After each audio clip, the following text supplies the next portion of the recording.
जय हिंद साथियों, आप सभी का स्वागत करता हूं आप सभी के अपने चैनल टारगेट सिलेक्शन में। साथियों, आज की इस वीडियो में UP triple S C PET exam के लिए ऐसे 150 क्वेश्चंस देखेंगे जैसे सवाल आपके यूपी पेट में साथियों पूछे जाते हैं।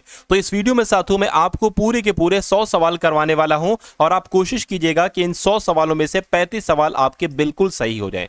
टारगेट आपको जो दे रहा हूं 100 में से 35 का दे रहा हूं और सवाल सबसे इंपॉर्टेंट है, जैसे आपके एग्जाम में आपसे पूछे जाएंगे हूबहू साथियों वैसे सवाल है। तो क्लास आपकी शुरू हो चुकी है, बहुत तेजी के साथ साथियों इस सवालों को हम लोग देखेंगे। तो कह रहे कि कौन सा ग्रह सूर्य से सबसे दूर स्थित है? तो मैं कहूंगा साथियों जो वरुण ग्रह है ना, वरुण ग्रह ये सबसे दूर स्थित है। वरुण को नेपच्यून ग्रह भी कहा जाता है। उसके अलावा अगर आपसे पूछा जाए कि सबसे नजदीक कौन सा ग्रह है सूर्य के, तो आपको बुध ग्रह बता देना है। नेक्स्ट नंबर का क्वेश्चन देखिए, कह रहे कि संविधान सभा के अध्यक्ष कौन थे? तो डॉक्टर राजेंद्र प्रसाद थे। आंसर अगर आपका ए है तो बिल्कुल सही है। तो अगला सवाल है, कह रहे कि भारत का सबसे बड़ा द्वीप कौन सा है? तो आप लोग याद रखेंगे अंडमान निकोबार का जो मिडिल अंडमान है ना, ये भारत का सबसे बड़ा द्वीप है।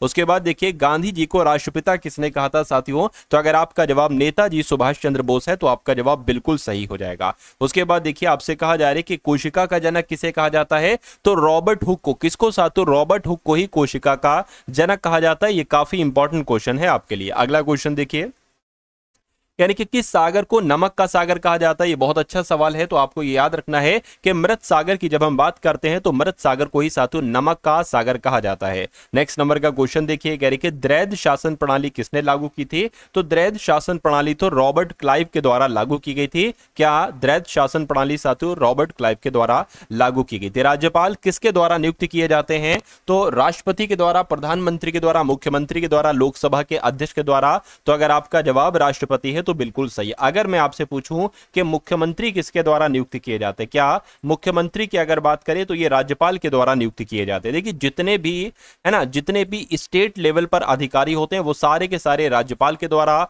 नियुक्त किए जाते हैं और जितने साथियों सेंट्रल लेवल पर अधिकारी होते हैं ना, वो सारे के सारे राष्ट्रपति के द्वारा नियुक्त किए जाते हैं। उसके बाद देखिए, किस गवर्नर जनरल ने अंग्रेजी शिक्षा की नींव डाली थी? तो यहां पर अगर बात करें साथियों, आपका जवाब जो होगा वो लॉर्ड विलियम बेंटिक हो जाएगा। बेंटिक के द्वारा ही साथियों अंग्रेजी शिक्षा की नींव डाली गई थी। उसके बाद देखिए, भारत का कौन सा राज्य मसालों का बगीचा कहा जाता है? ये समझ लीजिए साथियों केरल। अगर आपके एग्जाम में आंसर आ जाए तो केरल आपको लगा देना, क्योंकि मसालों का बगीचा तो केरल को ही साथियों कहा जाता है ना। अगर आपसे पूछा जाए साथियों शांत घाटी कहां पर स्थित है? शांत घाटी की अगर बात करें तो ये भी साथियों केरल में स्थित है। और एक आती है साथियों फूलों की घाटी, है ना। फूलों की घाटी अगर आपसे पूछे तो आपको उत्तराखंड बता देना। क्या साथियों? उत्तराखंड आपको बता देना है। उसके बाद देखिए, करके कौन सी नदी डेक्कन का गौरव कही जाती है? एक एक सवाल साथियों ऐसा चुनिंदा मैं आपके लिए लेकर आया हूं जो आपकी तैयारी को मजबूत बनाएगा। मैं कहूंगा साथियों जो टारगेट सिलेक्शन पर जितने लोग नए हैं, इस चैनल पर नए हैं, तो साथियों तुरंत आप लोग सब्सक्राइब कर दीजिए, क्योंकि आपकी UP triple S C PT की तैयारी बिल्कुल निशुल्क मैं करवाऊंगा। 1 रुपया भी साथियों आपसे नहीं लूंगा। जो 400, 500, 1000 रुपए आपसे पेड कोर्स के ले रहे हैं ना साथियों, सब फेल हो जाएंगे आज की इस वीडियो के सामने। और जिस कदर मैं आपको तैयारी करवाऊंगा इन बचे खुश दिनों में, अगर ये अच्छे से सीरियसली आपने तैयारी कर ली तो ये समझ लीजिएगा पेपर ही आपका क्रैक हो जाएगा। बस जैसे मैं आपको पढ़ाते जाऊं, जितना मैं आपको पढ़ाते जाऊं उतना पढ़ लीजिएगा। 96% से 96 परसेंटाइल से ऊपर आपका परसेंटाइल आएगा, लगभग 97 परसेंटाइल के आसपास, है ना। चलिए, तो डेक्कन का गौरव कही जाती है कौन सी नदी को? मैं कहूंगा गोदावरी नदी आपका आंसर हो जाएगा। गोदावरी नदी डेक्कन का गौरव कही जाती है। अगला सवाल, संविधान का संरक्षक किसे कहा जाता है? तो सुप्रीम कोर्ट की अगर हम बात करें, यानी कि उच्चतम न्यायालय, सर्वोच्च न्यायालय को ही संविधान का संरक्षक कहा जाता है। उसके बाद देखिए, अगला क्वेश्चन है, कह रहे कि आर्यभट्टीय किसकी रचना है? तो ये साथियों किससे मिलता जुलता इनका नाम है, मैं आपको बता देता हूं। आर्यभट्ट की रचना है साथियों आर्यभट्टीय, आप लोग याद रखेंगे। उसके बाद देखिए, कह रहे कि सौर मंडल में सबसे बड़ा ग्रह कौन सा होता है? देखिए अगर यहां पर बात करते हैं लाल ग्रह किसे कहते हैं, तो लाल ग्रह कहते हैं मंगल ग्रह को, है ना। और नीला ग्रह की अगर बात करें तो नीला ग्रह किसे कहा जाता है? पृथ्वी को साथियों नीला ग्रह कहा जाता है। ये भी आप लोग याद रखेंगे, है ना। पृथ्वी ग्रह को क्या कहा जाता है? नीला ग्रह कहा जाता है। सूर्य के सबसे दूर स्थित कौन सा ग्रह है? तो वरुण है, नेपच्यून है। और सबसे नजदीक साथियों बुध ग्रह है। सबसे छोटा बुध ग्रह, सबसे बड़ा आपका बृहस्पति ग्रह है। तो सबसे बड़ा ग्रह की अगर बात करें तो साथियों बृहस्पति ग्रह, ये आपके सवाल का बिल्कुल सही जवाब हो जाएगा। पृथ्वी के समान है शुक्र ग्रह, यानी कि इसको पृथ्वी की भगिनी ग्रह भी कहा जाता है। क्या? पृथ्वी की भगिनी ग्रह किसे कहा जाता है? तो साथियों पृथ्वी की भगिनी ग्रह शुक्र को ही कहा जाता है। उसके बाद देखिए अगला सवाल, मोहनजोदड़ो का अर्थ क्या है, एक बार मुझे बताइए। तो मरे हुए लोगों की भूमि, मृतकों का टीला, राजा का महल या ईंटों का नगर। तो आपको याद रखना है मृतकों का टीला, ये मोहनजोदड़ो का अर्थ है ना, जिनका आंसर ऑप्शन नंबर बी है, तो बिल्कुल करेक्ट है। उसके बाद देखिए भारत में प्रथम रेलगाड़ी कहां से कहां तक चली गई थी? देखिए अगर हम बात करते हैं भारतीय रेलवे का जनक किसे कहा जाता है ना, भारतीय रेलवे का, क्या भारतीय रेलवे का जनक किसे कहा जाता है अगर आपसे पूछा जाए? तो डलहौजी को कहा जाता है। क्यों? क्योंकि डलहौजी के समय में ही पहली बार रेलगाड़ी चली थी। और कब चली थी साथ? 1853 में चली थी। कहां से कहां तक चली थी अगर आपसे पूछा जाए? तो मुंबई से ठाणे के बीच चली थी, और पहली बार जो चली थी वो सिर्फ और सिर्फ 34 किलोमीटर तक चली थी। इसलिए आंसर आपका जो जाएगा वो ऑप्शन नंबर बी होगा। उसके बाद देखिए अगला सवाल, लोकतंत्र का पालना किसे कहा जाता है, मुझे बताइए। तो किसे कहा जाता है? यूनान ग्रीस को कहते हैं। बिल्कुल साथियों, लोकतंत्र का पालना यूनान ग्रीस को ही कहा जाता है। नेक्स्ट नंबर का सवाल है, कह रहे कि Guinness book of world record की शुरुआत साथियों कब हुई थी, एक बार मुझे बताइए। यहां पर अगर बात करें साथियों, ये बात आपको याद रखना है, 1955 की अगर बात करें, Guinness book of world record की शुरुआत 1955 में ही हुई थी। उसके बाद देखिए कह रहे कि भारत में पहला कंप्यूटर कब आया, एक बार मुझे बताइए। 1955 में, 56 में या 60 में या 65 में? तो आपको याद रखना है 1955 आपका आंसर हो जाएगा। बिल्कुल सही, भारत में पहला कंप्यूटर 1955 में आया। भारत में सबसे लंबा रेलवे प्लेटफॉर्म कहां पर है? देखिए अगर राज्य की बात करें कि कौन से राज्य में है ना, कौन से राज्य में साथियों भारत का सबसे लंबा प्लेटफॉर्म है, तो मैं कहूंगा कर्नाटक में है। और कौन सा railway platform? Howrah railway platform, ये दुनिया का सबसे लंबा प्लेटफॉर्म बन चुका है ना, ये कर्नाटक में है। इससे पहले कहां पर था? गोरखपुर में था। उसके बाद देखिए कह रहे हैं कि आपसे भारत में पहला डाक टिकट कब जारी किया, अगर आपसे एग्जाम में सवाल पूछ लिया जाए तो 1852 आपको बता देना है। भारत में पहला डाक टिकट 1852 में ही साथियों जारी किया गया था। तो चंद्रमा पर पहुंचने वाले पहले भारतीय कौन थे? देखिए अभी तक चांद पर कोई पहुंच नहीं पाया। अगर भारतीयों की बात करें तो कोई नहीं पहुंच पाया साथी, ठीक है ना। तो अगर पहले हम बात करें कि अंतरिक्ष यात्री यानी कि अंतरिक्ष पर जाने वाले पहले भारतीय कौन थे, तो यहां पर आपका आंसर राकेश शर्मा हो जाएगा। इस वजह से साथियों इनको अंतरिक्ष यात्री के नाम से भी जाना जाता है, अंतरिक्ष यात्री भी कहते हैं। तो मैं कहूंगा चांद पर है ना, राकेश यादव की अगर बात करें तो ये एक तरीके से चांद पर नहीं गए थे, है ना। तो कुल मिला के आपका राइट आंसर जो होना चाहिए इनमें से कोई नहीं होना चाहिए। उसके बाद देखिए अगला सवाल है, आपकी स्क्रीन पर देखिए और मुझे बताइए आपका जवाब यहां पर साथियों क्या हो सकता है। कह रहे कि भाभा परमाणु अनुसंधान केंद्र ये कहां पर स्थित है? तो ये साथियों मुंबई में स्थित है, ये आपको याद रखना है। उसके बाद देखिए कह रहे कि ओलंपिक खेल कितने वर्षों के अंतराल पर होते हैं? तो ये साथियों 4 वर्षों के अंतराल पर होते हैं। आंसर आपका भी होगा। नेक्स्ट नंबर का क्वेश्चन है, कह रहे कि संविधान दिवस कब मनाया जाता है, मुझे बताइए। देखिए संविधान को पूर्ण रूप से लागू कब किया गया? आपको मालूम होना चाहिए साथियों 26 जनवरी 1950 को। 26 जनवरी 1950 को इसकी अंतिम बैठक कब हुई? ठीक इससे 2 दिन पहले यानी कि 24 जनवरी 1950 को। और संविधान दिवस कब मनाया जाता है? 26 नवंबर को साथियों संविधान दिवस मनाया जाता है। यह बात भी आपको याद रखना है। उसके बाद देखिए अगले नंबर का सवाल कह रही है भारतीय संविधान की प्रस्तावना में कुल कितने शब्द हैं? तो साथियों 85 शब्द हैं, है ना, 85 शब्द हैं। आंसर आपका ऑप्शन नंबर बी होगा। नेक्स्ट नंबर का क्वेश्चन है, आपसे कह रहे हैं कि भारत में कितने उच्च न्यायालय हैं, कितने हाई कोर्ट हैं? तो 25 हाई कोर्ट हैं। आंसर आपका ऑप्शन नंबर बी होगा। अगला सवाल है, कह रहे कि सत्यमेव जयते ये कहां से लिया गया है? तो ये साथियों मुंडकोपनिषद से लिया गया है। राइट आंसर आपका ऑप्शन नंबर सी हो जाएगा। भारत का राष्ट्रीय गान की अगर हम बात करें, देखिए एक है भारत का राष्ट्रीय गान और एक है भारत का राष्ट्रीय गीत। क्या? एक है भारत का राष्ट्रीय गान और एक है भारत का राष्ट्रीय गीत। राष्ट्रीय गीत की अगर बात करें तो वंदे मातरम है। और वंदे मातरम किसके द्वारा लिखित है? बंकिम चंद्र चटर्जी के द्वारा लिखित है। और अगर राष्ट्रीय गान की हम बात करते हैं तो क्या है साथियों? जन गण मन है ना, जन गण मन है। और ये क्या है? ये एक राष्ट्रीय गान है। और इसको किसके द्वारा लिखा गया? रविंद्रनाथ ठाकुर के द्वारा लिखा गया। इसलिए आपके सवाल का जवाब अगर ऑप्शन नंबर सी के साथ है तो मैं कहूंगा बिल्कुल सही है। उसके बाद देखिए अगला सवाल है, कह रहे कि लोकसभा की अधिकतम सदस्यों की संख्या कितनी होती है ना। तो 2 आंग्ल भारतीय पहले हुआ करते तो 552 हुआ करती थी, लेकिन अब कितनी है साथियों? 550 है। ये बात आप सभी लोग याद रखेंगे। अच्छा लोकसभा की अगर बात करें लोकसभा का नेता किसे कहा जाता है? तो मैं कहूंगा प्रधानमंत्री को कहा जाता है ना। किसको? लोकसभा का नेता किसे कहा जाता है? प्रधानमंत्री को कहा जाता है। लोकसभा को साथियों निचला सदन कहते हैं। क्या? संसद के दो सदन है, निचला सदन कहा जाता है लोकसभा को। और साथियों उच्च सदन किसे कहा जाता है? उच्च सदन आपका कहा जाता है राज्यसभा को कहा जाता है। तो ये दोनों बातें आप लोग यहां पर क्या याद रखेंगे? याद रखेंगे बहुत अच्छे तरीके से। उसके बाद देखिए माउंट एवरेस्ट को नेपाल में किस नाम से जाना जाता है? माउंट एवरेस्ट कहां पर है? तो नेपाल में है।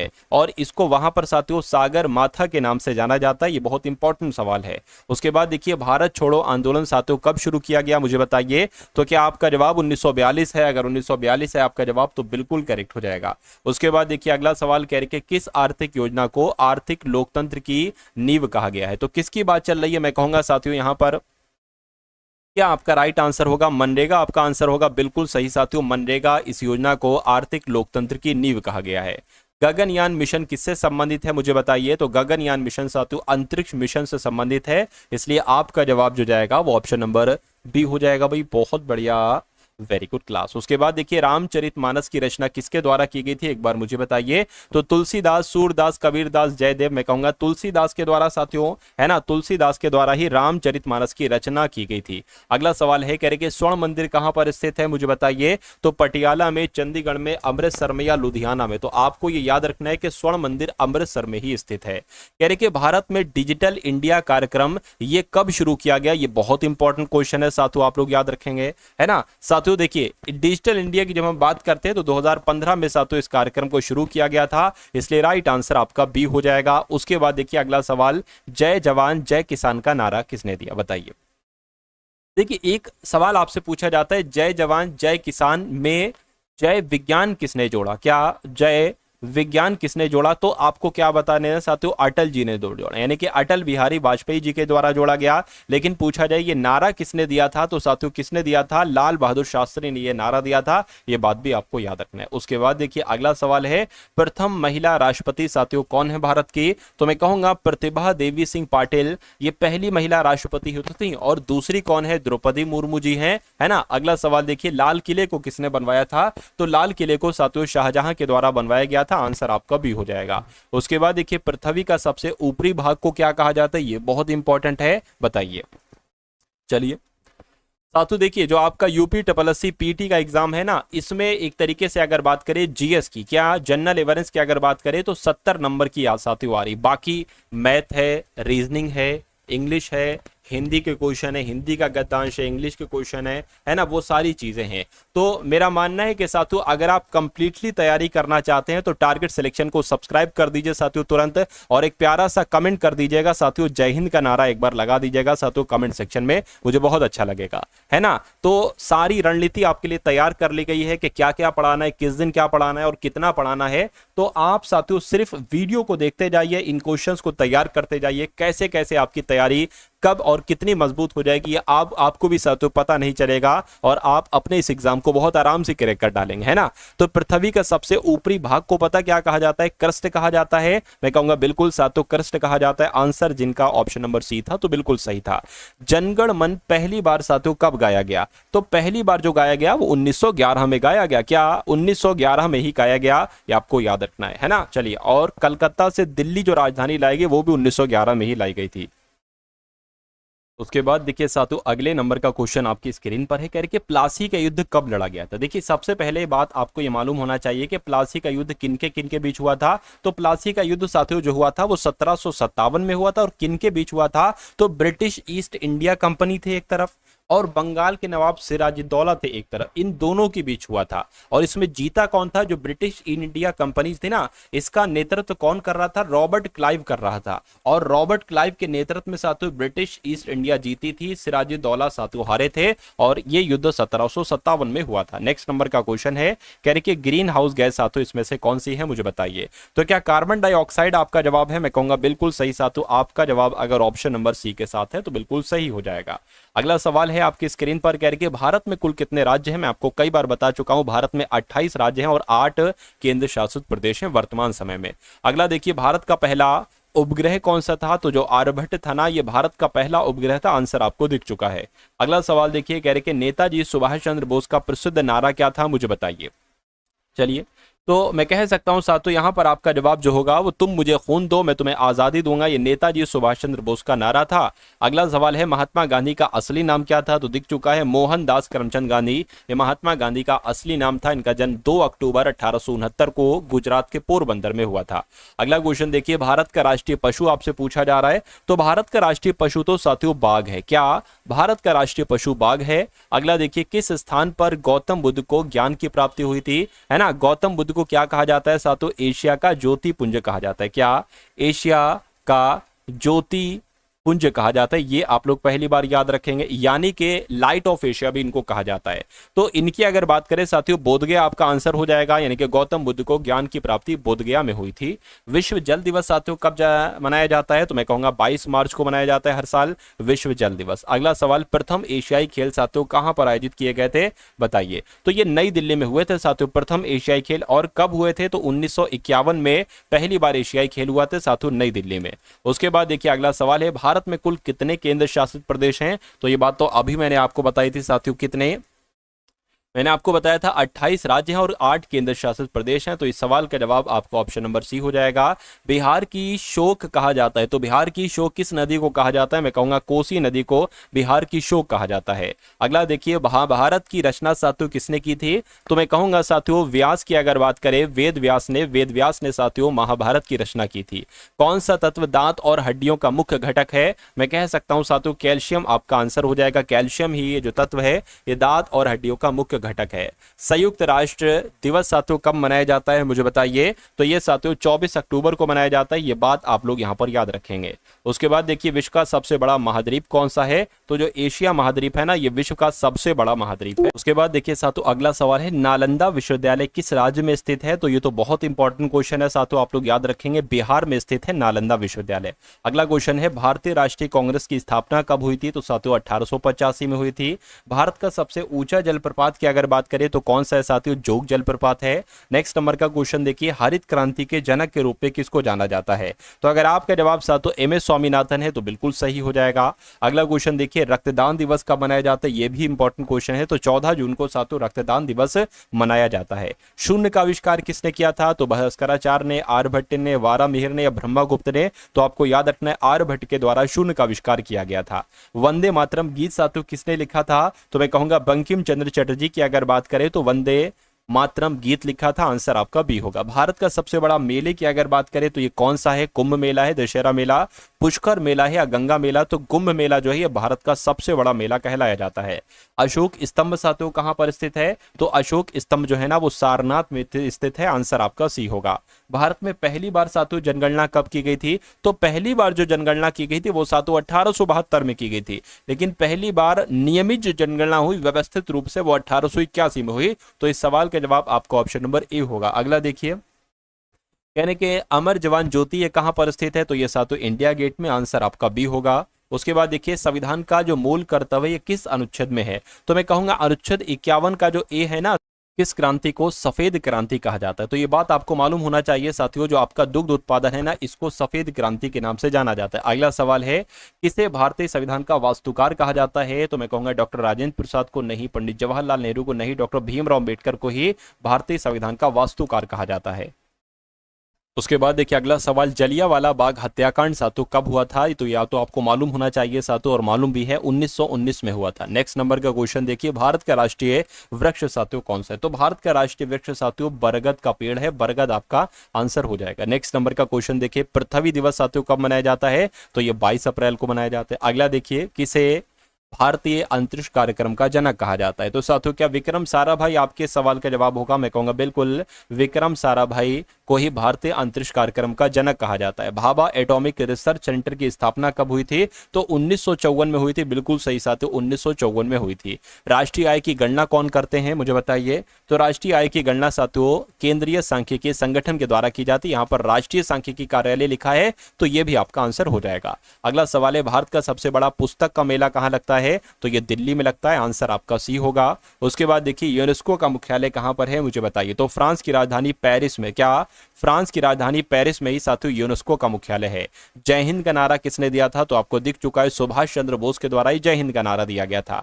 भारत का राष्ट्रीय पक्षी अगर आपसे पूछा जाए तो क्या है? तो साथियों मोर है। क्या भारत का राष्ट्रीय पक्षी क्या है साथियों? मोर है। उसके बाद देखिए पानीपत की तीसरी लड़ाई कब की गई थी? तो पानीपत की पहली लड़ाई साथियों 1526, दूसरी लड़ाई 1556, तीसरी लड़ाई 1761 में की गई थी। ये बात आप सभी लोगों को याद रखना है। उसके बाद देखिए राज्यसभा को क्या कहा जाता है? देखिए राज्यसभा को ऊपरी सदन कहा जाता है और लोकसभा की अगर बात करें तो लोकसभा को सातु निचला सदन कहा जाता है। ये भी आप लोग को याद रखना है। कह रहे कि भारत का पहला परमाणु परीक्षण कब किया गया था? तो क्या 1974 में किया गया था? बिल्कुल 1974 में हुआ था भारत का पहला परमाणु परीक्षण। सविनय अवज्ञा आंदोलन कब शुरू हुआ था? तो 1930 में साथियों सविनय अवज्ञा आंदोलन शुरू हुआ था। ये भी आप लोग याद रखेंगे। और अगले नंबर का सवाल है राज्यपाल की नियुक्ति कौन करते हैं? तो राज्यपाल की नियुक्ति मैंने आपको बताया था राष्ट्रपति करते हैं, है ना। और मुख्यमंत्री की नियुक्ति कौन करते हैं? ये भी बताया था राज्यपाल करते हैं। उसके बाद देखिए भारत के पहले राष्ट्रपति तो डॉक्टर राजेंद्र प्रसाद थे। भारत की पहली महिला प्रधानमंत्री कौन थी? तो साथियों इंदिरा गांधी भारत की पहली महिला प्रधानमंत्री थी। नेक्स्ट नंबर का सवाल है, कह रहे कि भारत रत्न की शुरुआत कब से हुई थी? 1947 से, 1954 से, 62 से या 1971 से? मैं कहूंगा 1954 से भारत रत्न की शुरुआत की गई थी। चोल वंश का प्रसिद्ध राजा कौन था? तो राजराज जो चोल था ना, राजराज चोल, ये चोल वंश का प्रसिद्ध राजा था। उसके बाद देखिए भारत का पहला आईआईटी किस शहर में स्थापित किया गया? तो खड़गपुर में सातों स्थापित किया गया। ये भी इंपॉर्टेंट क्वेश्चन है, आपके एग्जाम में आ सकता है। डीआरडीओ की अगर आपसे पूछा जाए कि इसका हेडक्वार्टर कहां पर स्थित है, तो इसका हेडक्वार्टर नई दिल्ली में स्थित है। कहां पर सातु? नई दिल्ली में स्थित है। और जय जवान जय किसान जय विज्ञान किसने कहा था? ये आपसे कुल मिला के यहां पर पूछा जा रहा है, मुझे बताइए। इसमें सातु ये होना चाहिए कि जय जवान जय किसान में, है ना, जय जवान जय किसान में जय विज्ञान किसने जोड़ा? ये आपसे साथियों पूछा जा रहा है। तो ये अटल बिहारी वाजपेयी के द्वारा जोड़ा गया, है ना। चलिए नेक्स्ट नंबर का सवाल है, कह रहे कि विश्व का सबसे लंबा रेलवे प्लेटफॉर्म मैं आपको बता चुका हूं, हावड़ा रेलवे प्लेटफॉर्म है।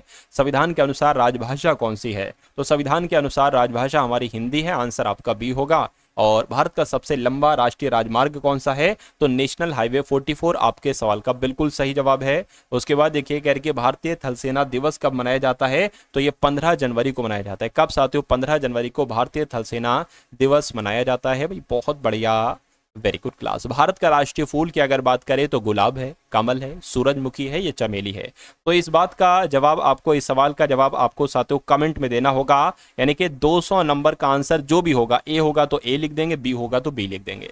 तो ये क्लास आपको कैसी लगी साथियों? एक बार इस वीडियो को लाइक करके जाइएगा। चैनल पर अगर नए हैं तो चैनल को साथियों सब्सक्राइब कर दीजिएगा और इस वीडियो को अपने मित्रों के साथ साथियों जरूर आप लोग शेयर कर दीजिएगा। आप सभी लोगों की साथियों यूपी SSC PT की कंप्लीट तैयारी करवाई जाएगी। इसलिए आप सभी लोग अगर पेड कोर्स लेना चाहते हैं तो साथियों मत लीजिए, क्योंकि यहां पर आपको बिल्कुल निःशुल्क बिना 1 रुपए लेकर साथियों आपको पढ़ाया जाएगा और ऐसा पढ़ाया जाएगा कि बहुत अच्छा स्कोर कार्ड आपको साथियों प्राप्त होगा। तो बस आप लोग साथियों थोड़ा सा विश्वास करिए, जितनी चीजें आपको पढ़ाई जाए, जितना कंटेंट आपको दिया जाए। अभी तो साथियों ये शुरुआत है। अभी आप देखिएगा मैं आपके लिए साथियों थ्योरी टाइप से भी क्लास लाऊंगा, टॉपिक वाइज भी क्लास लाऊंगा और जो मैथ्स के क्वेश्चंस है उनकी भी क्लास, और मैथ का जो आपका ग्राफ पूछा जाता है, डीआई सबसे ज्यादा पूछा जा रहा है, 10 नंबर का लगभग डीआई इसमें पूछा जाता है ना। हिंदी के गद्यांश पूछे जाते हैं, तो हिंदी के गद्यांश में से आखिर कैसी वो ट्रिक है, कहां से वो उसके आंसर निकाले जाते हैं, ये चीज भी मैं आपको ये कला सिखाऊंगा। सब कुछ सिखाने वाला हूं, पूरी रणनीति बना रहा हूं, कुछ बन चुकी है, बस आपके सामने पेश करना बाकी है ना। चलिए तो इस चैनल को आप लोग सपोर्ट कीजिए, चैनल को शेयर करते रहिए साथियों, मुझे बहुत अच्छा लगेगा। तो मिलते हैं हम सभी लोग आने वाली वीडियो में। जय हिंद साथियों।